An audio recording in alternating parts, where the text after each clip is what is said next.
guys, what's going on? It's Asher coming at you today in Clash Royale. Happy New Year! I am not alone. I am joined by SK on voice. SK, welcome back to the channel, man. How you doing, bro? Doing really good, Ash. Happy New Year. How are you? I am great. It is actually it just rang in the new year where you're at. So yeah, very timely today in today's video.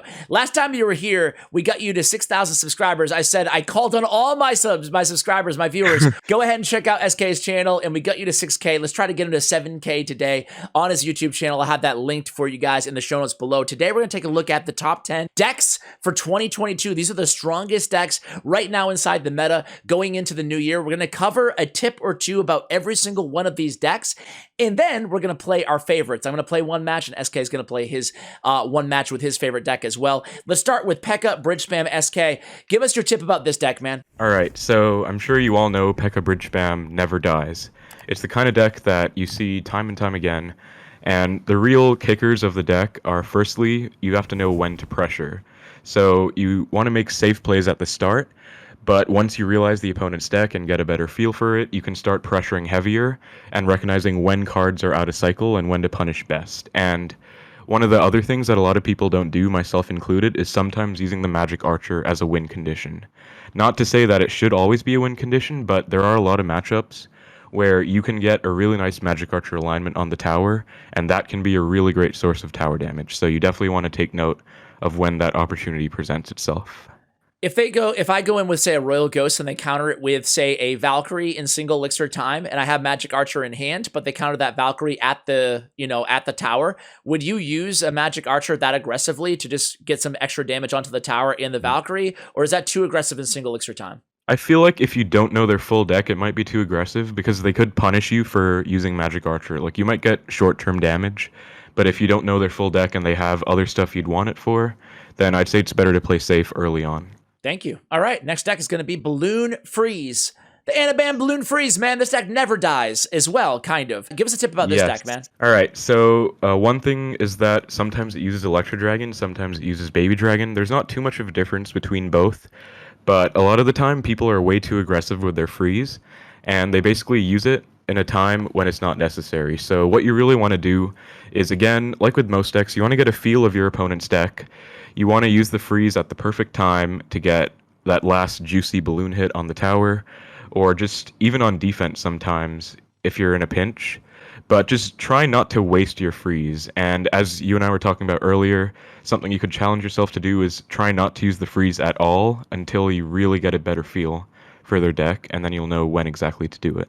Okay, so especially when you pick up this deck for the first time, just trying to get your bearings and try to get comfortable with it, challenge yourself to maybe not even use the freeze, as you said, until you know every single card in their deck, just to kind of get used to, displaying that discipline. Yes, like I would not recommend going Lumberloon freeze first play. Indeed.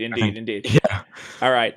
Sounds good. Number 3 is going to be so Mortar is back in a big way inside the game, but this deck is a little bit more niche, but it's also being used on top ladder right now. The Skeleton King combined with Skeleton Army is one of the most fearsome card combinations in the game. Talk to me a little bit about this deck. All right, so this deck is, again, like you said, really niche, not really a main kind of archetype of Mortar Bait, but it is pretty useful and specific. So with all Mortar Bait decks, you really want to space out all of your bait-style troops so that you find out what your opponent's spells are, and you want to space your troops out so that you don't give them value with one spell for multiple troops. So you have a Skarmy, you have Spear Goblins, you have Minion Horde in the same deck. You don't want to play them all together. Let's say the opponent has a Zap. You could bait the Zap out with a Spear Goblins, and then you'll have a Skarmy to go free reign on whatever you need. And another tip I'd like to give is with the Skeleton King. A lot of the time, you can play your Skeleton King down even if you have a Skarmy on the field, if you want, because the Skeleton King will collect all of those souls. Yep. So you really need to know if you're going to go in for a Skeleton King, you want it to be fully charged when you use the ability. You don't just want to play it late and go for it without any kind of commitment beforehand. So Absolutely. Just charge it up really well. Absolutely. We had an amazing video with a Skarmy Skeleton King deck featuring Officer Ramirez. Go ahead and check that deck out, guys. That was really, really fun. That video was one of my favorite of the year as well. Next deck is going to be Log Bait with the Prince and the Rascals, man. Talk to me about this deck with the Dark Goblin in there as well. Yeah, so as you all know, at the start of the season, in December, Rascals and Dark Goblin were buffed. So this deck has made a huge resurgence, and for a good reason. It's really great, and it's really good at baiting out your opponent's counters and punishing them for it. So you want to, again, similar to the Mortar Bait deck, you kind of want to play your bait troops spaced away so that they don't get value and everything. And you want to recognize when the opponent's counters are out of cycle, and then you can really punish them. So sometimes, this is an extreme example, but sometimes you'll see more these logbait players, sometimes they'll go, for example, Prince at the bridge, and I wouldn't recommend that out of nowhere, but if the opponent has no good counters for the Prince, it can be really punishing. So once you recognize the opponent's counters, it's really good at punishing, and also if you switch up your Goblin Barrel placements, you can catch the opponent off guard with a tricky barrel, and that can lead to some serious damage as well. Absolutely. Prince feels so strong right now inside the game. And my question about this deck would be, on the Goblin Barrel, I think that for a while, for the majority of the time, Goblin Barrel, after Tornado was released in the game, it's always been, put it in the safe spot, right? On your first Goblin Barrel play. But now everybody predicts the safe spot, So what do you do on your first Goblin Barrel play of the game? Well, for people at top ladder who play this deck, they know what the opponent's playing, so they would know whether they're playing against a NATO or not. But in my opinion, the best case is to go with that safe spot anyway, just because you don't want to take the risk of, if they have Tornado, getting that early king up. I think it's always best to just play safe, at least right at the start. Sounds good. Lava Loon, man. Lava Loon also never dies. Yeah, this deck has actually made a pretty big resurgence as well, especially with the new buff to the Tombstone. And Guards. Yeah, Guards got a really big buff, I believe, last balance change, and Tombstone in the most recent one. Tombstone is just so strong. So I would say a lot of people think that sometimes you can just lava first play, Loon behind, and get a free tower. I would say, again, like I'm suggesting for most of these decks, probably try to play it more safe and don't lava first play. Try and find out what the opponent has, and at least try and get a Tombstone down before you feel comfortable going for a lava right at the start. And then after that, based on the opponent's counters, you can punish them accordingly. And you also want to learn all your Tombstone placement so that you can counter everything perfectly. Love that. Good advice there. Not loving first play. I think you're going to lose a lot of matches there. Yes. But now we're at your bread and butter here, man. It's Xbow 3.0. I mean, this is the deck that you play, right? This version or no? This is my main deck. Okay. I prefer it with Ice Spirit, but Okay. I would say Electro Spirit's actually better, the one that we have on screen, because Electro Spirit is just safer against a lot of swarmy and different matchups. For example, bats, graveyards, especially with all the Skeleton Kings. Not that there's a lot, but Electro Spirit just gives you more versatility against all the swarm, and it's overall a safer pick. Okay. So with this deck, I would say probably the biggest thing is to learn your placement, specifically with the Xbow and the Tesla. So you want to learn your defensive Tesla placements, and Xbow, you can use it on offense or defense, so you should learn both placements as well. They're anti-fireball, anti-poison, anti-lightning placements, and those are all very important. So you want to learn that. And also, one of the biggest mistakes that I see most beginner, intermediate Xbow players make is going with too many aggressive offensive Xbows, and usually you get punished for that. So I would say just be very cognizant of when you're going with Xbows. People don't like Xbow Tesla at the bridge, but a lot of the time it's not even the best play to make. I would say just play it safe and be smart. Don't be super aggressive. Sounds good. Next up, we have the Ian Cycle deck, the Hog EQ, kind of a new version with the bomb tower in there as well. Archer Queen. I like this Hog deck, man. Yeah, it's really great. It's a really fast cycle, and a lot of the time you can cycle multiple Earthquakes, multiple Hogs.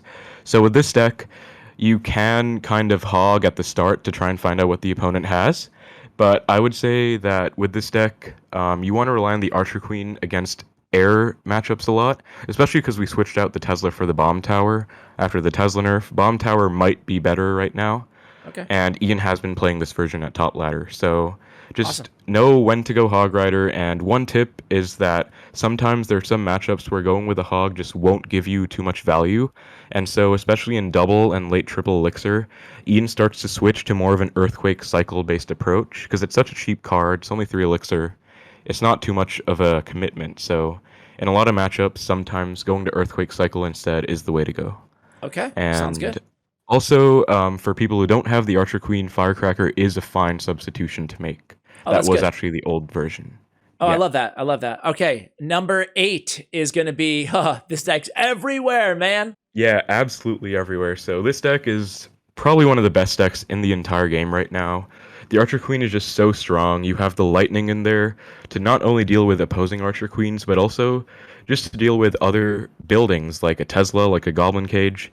And for this deck, you have a lot of nice pressure at the start. I would say safe starting plays are Bandit, Royal Ghost, and once you start getting into double elixir overtime and later on in the match, you can start going for Mega Knights in the back, building up big pushes. Again, this is very matchup specific. Don't just Yeah. always go with the same game plan, but this is a general thing. People like to build up big pushes with the Ram Rider, Mega Knight, and don't overcommit with your Lightning early on in single as well. You kind of want to get a feel for what the opponent has, and then you're going to do just fine. Sounds great. Moving on to number 9 is going to be the old Giant Double Prince, man. This deck doesn't really go away ever. I think I'm going to say that about every single deck that we talk about here, but it's always kind of been a thing. Giant Double Prince, and some people have a lot of success with it, a la Kamikaze. Others kind of struggle with this deck. Give us a tip to help us out, help us have success with this deck early on. All right, so for this deck, from what I've seen, I watched your video, which was 1 hour of Kamikaze playing with pushing up with the deck, and I would say one of the biggest things to take away is that a lot of the time he's not really cycling miners at the start. He's using them as part of a bigger push to snipe support troops. For example, a Musketeer, an Electro Wizard, all those support troops. When you build up a big push, really try and use your miners to snipe their support efficiently and really assist with your push. And then once it gets really, really deep into the game, you can start getting miner cycles on tower instead. Absolutely. Yep, picked up the same tip there. And then the last deck is going to be Royal Hogs. Royal Hogs Archer Queen. Yeah, this deck is, I would also say, is one of the best decks in the entire game right now. Royal Hogs, in my opinion, are absolutely an S tier card in the meta. Just so strong, they were buffed, and they've been really dominant ever since. So with this deck, you can even go Royal Hogs first play just to find out what the opponent has. Delivery will clean everything up afterwards. So with this deck, I would say learn your Goblin Cage placements. Don't waste your Archer Queen, because you will notice that you don't have very much air defense at all. You really only have the Archer Queen, Fire Spirit, and Royal Delivery.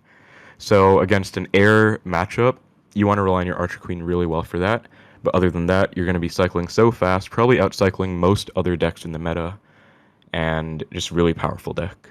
Sounds good, man. Let's go ahead and play our favorite of these decks. Well, actually, final question. Royal Hogs, first play. Would you split them first play, or would you just send them one lane? I would send them in one lane, because if you split them, it's not really the same effect. I think they're just way stronger in the same lane. Okay, sounds good. All right, so what deck are you going to be playing? We'll let you go first. All right, so I would choose Xbow, but I've always played Xbow, and I would like to try something out. And this Royal Hogs deck is definitely one of my favorites because of how strong it is as well. So I think I'm going to be playing this one. Sounds good. I'm going to be playing the Hog one, so we're both going to choose Earthquake decks, different decks, both with the Archer Queen as well. So why don't you go ahead and go first, search for a match, and we'll come back when we find one, guys. All right. Okay, here we go. So what's your starting hand look like here, man? So I have Goblin Cage, Delivery, Earthquake, and Royal Hogs. I'm just going to go with Royal Hogs first play. See what he's going to be having. And it's going to be a Golden Knight E-Spirit. Not bad. So it could be one of those Pekka or Mega Knight Ram Rider decks. Gonna go Archer Queen for the Golden Knight. And he is gonna Lightning. So we can go Delivery now. Okay. Delivery retargets the Golden Knight. Beautiful. And we do have Goblin Cage for his Ram Rider. We're just gonna have to be careful of giving him Mega Knight value on our Royal Hogs. Okay. Yes. How do you feel about this matchup here? I don't know. I feel like it's gonna be pretty tricky. Yeah, it seems that way. But given how fast we can cycle, I think we shouldn't be too badly off. Because we can also Earthquake cycle, possibly. True. So I'm back to Archer Queen. I'm just gonna go with an Archer Queen. I don't want to go Royal Hogs into a Mega Knight. And I don't believe he's back to Lightning. Okay. Now he is. And I'm just going to pop the ability here. As he goes for a Pekka. Nice. So, Royal Delivery on everything. Royal Delivery, so clutch. Yes, and I have a Goblin Cage for this now. And I believe he's going to be pretty low in elixir now, so I'm going to punish him with Royal Hogs. Especially when their opponent's low in elixir, Royal Hogs are going to be such a threatening push. As you can see, they do so much damage. Oh my Goblin god. Brawler's walking up. Force out the Bar Barrel as well, and I can just delivery on everything. So delivery, in my opinion, also a really underrated card. Totally agree. As you can see, just absolutely doing work there. I don't really want to cycle Archer Queen in the back since I know he has lightning. So I think I'll go for a cage first. Okay, he whizzed there. Yeah, interesting play. And I'm not sure if I should be going Royal Hogs opposite, but I think I'll just focus on defending this. I'd say that's a good decision. So I'll go... So he has no elixir for lightning, which is unfortunate for him, but let's see if he can break through this. And I'm back to a second page here, as you can see. So I have 2 brawlers on the board right now. Oh my They're just god. doing so much work. Yeah, it's and pretty I can good go here. Skelly's. Actually, a pretty good E-Spirit by my opponent there. I can go Cage for this, and I believe Earthquake does enough, so... Yeah, he's desperation as you mode. can see, Royal Hogs. Oof, It's such a powerful card. Yeah, man. Yeah. And it didn't look like it wasn't rocket science there. You kind of took what he gave you. I like that you went in with Hogs without delay, so he couldn't, recoup more elixir and defend.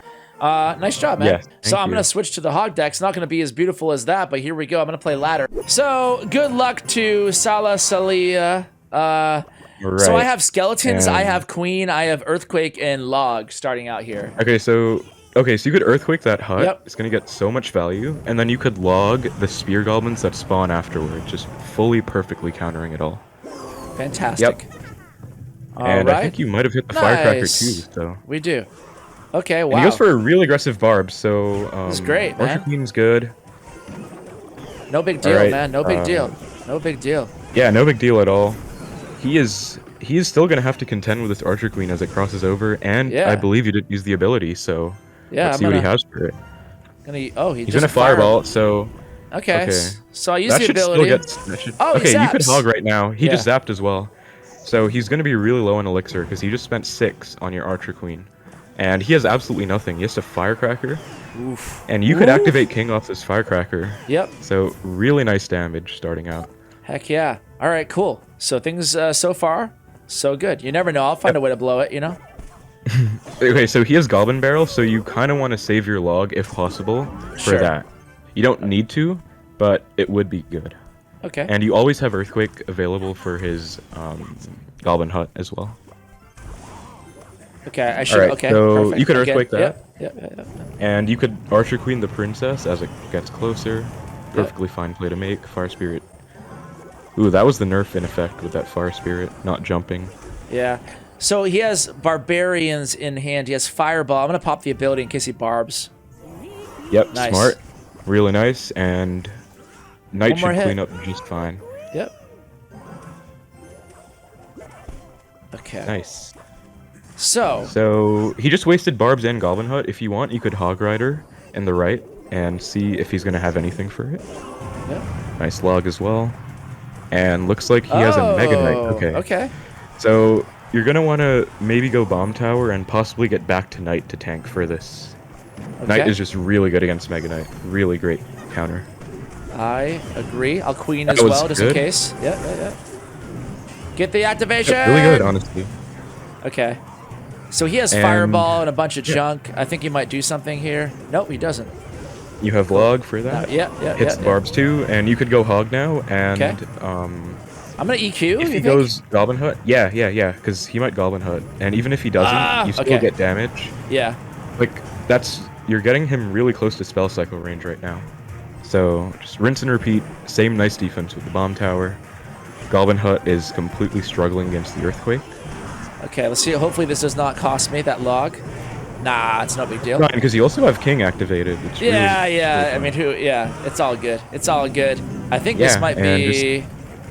Well, let's pop the Casual ability. Earthquake cycle could end it out. Yeah. Casual Earthquake Cycle. I love it, man. Man, this deck is so fun. I love, like, Yeah, I'm it's certainly so far much fun. from an expert with it, but it's like fun to play. So, hey, man, we talked about the 10 decks. We have all the links to the 10 decks in the description below. We got your YouTube channel. We're shooting for 7,000 subscribers. Any other shout outs before we let you go, SK? Shout out to you, Ash, for always giving us these amazing deck updates and just always keeping the community in tone. All right. What's going on. Thank you, And SK. Happy New Year to it, everyone who's watching. I appreciate it, man. Happy New Year to you as well. Check out SK's player stats profile as well. Thanks to StatsRoyale.com, guys. Check out GFUEL and Bren Chong, my YouTube partners. And let's go ahead and support SK. Let's try to get him to 7K. Seriously, guys, go ahead and check out his YouTube channel. Thank you for watching. And as always, take care, guys.